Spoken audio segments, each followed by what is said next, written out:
Hi YouTube, it's NaturalMe4C, and today I'm going to be doing a full review for the Revlon Colorstay liquid makeup.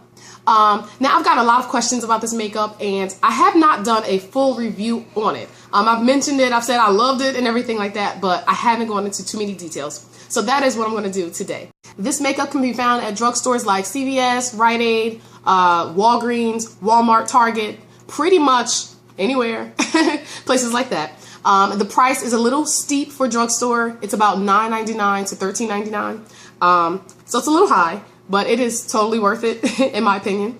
The color selection is fantastic. There is a ton of colors for all different skin tones. So that is awesome. I hope they never change that. There are two formulas. One is normal to dry and one is combination oily. I noticed that the combination oily line has better color selections for women of color and also women with darker complexions. So if you are darker, the combination oily line will probably work better for your skin. Now, the foundation color that I wear is Caramel 400, and in this one, there is no SPF. I'm not sure if all the other colors have SPF or not. You have to check that out. But the one that I'm wearing does not have any SPF, so you don't get that aluminum, titanium look on your skin. It's very natural looking. There's also no glitter or shimmer in this makeup that I've noticed. So again, you know, you don't have to worry about going in the sunlight and you have sparkles all over your face. The coverage is matte, so it's very natural looking and it's not, you know, oily or anything like that, which is very important. If you have oily skin, you don't want to look extra oily. The coverage is also, I would say, medium to full coverage. You can probably get a little bit of a lighter coverage if you mix it with a little bit of like moisturizer to create like a tinted moisturizer look. The lasting power on this makeup is unbelievable. I tend to wake up, you know, around 6 o'clock in the morning, and I put my makeup on by like 7 o'clock, and I do not wash my face until like 11, 12 o'clock at night. So this stays put, and I have oily skin, very oily skin. This stuff does not budge. My husband is lighter than me, and this does not rub off on him. If he touches my face, you know, or anything, or if he gives me a kiss or something, I don't have to worry about having, you know, brown makeup like on his nose or his cheek or anything like that. So it really does stay put. I've been using this for like 7 years or so, and I was having some trouble removing it because it lasts so well. But I've learned that to take it off properly and effectively, I need to use like an oil-based cleanser. Now, it doesn't necessarily have to be coconut oil or, you know, like a pure oil like this. If you can find some kind of oil-based cleanser, maybe even some makeup remover, wipes or things like that, you'll probably have an easier time removing this. So I'm going to show you exactly how I apply this foundation. Okay, so I've already washed my face and I've already moisturized with the vitamin C moisturizing cream from GNC. And, you know, again, it's very lightweight, so it allows the makeup to stay put for ample amount of time. So I am ready to go. I've also, I just did like some eyeliner and some mascara and a little bit of clear lip gloss because I needed some help this morning. I was very tired, and we all know how that goes. So that's what I have on my skin right now. So because I'm feeling like I need a little bit of help, especially in this area this morning, I'm going to use a little bit of Revlon Photo Ready compact makeup under my eyes, kind of like a concealer. The color is Caramel 400, and it's a little bit lighter than my skin tone, so it works pretty well as a concealer. So I'm going to do that, and then I'm going to get started on my foundation.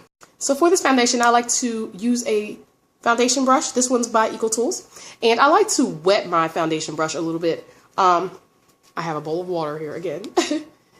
And I like to wet the brush because it really helps the makeup spread a lot better on my skin. I'm just going to take some of the water out on my wrist.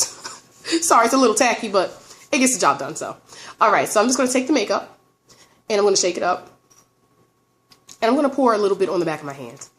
Okay, so that's probably way too much, but since I'm almost out, I don't want to have to go back in the bottle.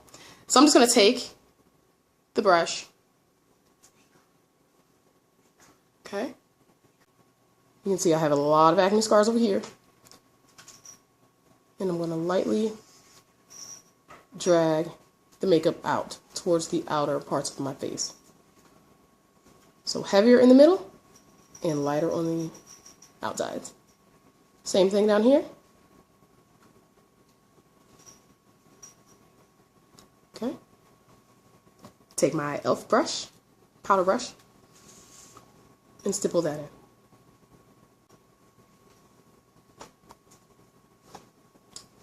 Now, I already have a little bit of, I'm sorry, excuse my voice. I'm like catching a cold or something, so I'm a little scratchy today.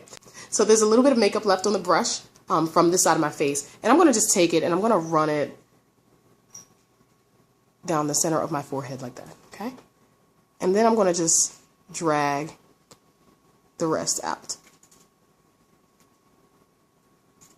I'm looking over here. My mirror's here. Okay. Just like that. I really only try to apply it where I need it. Okay? I'm going to take my e.l.f. brush again, and I'm going to stipple that in.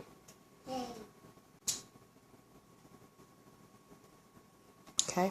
Sometimes I like to take my fingers and go in here just to make sure I got it pretty good.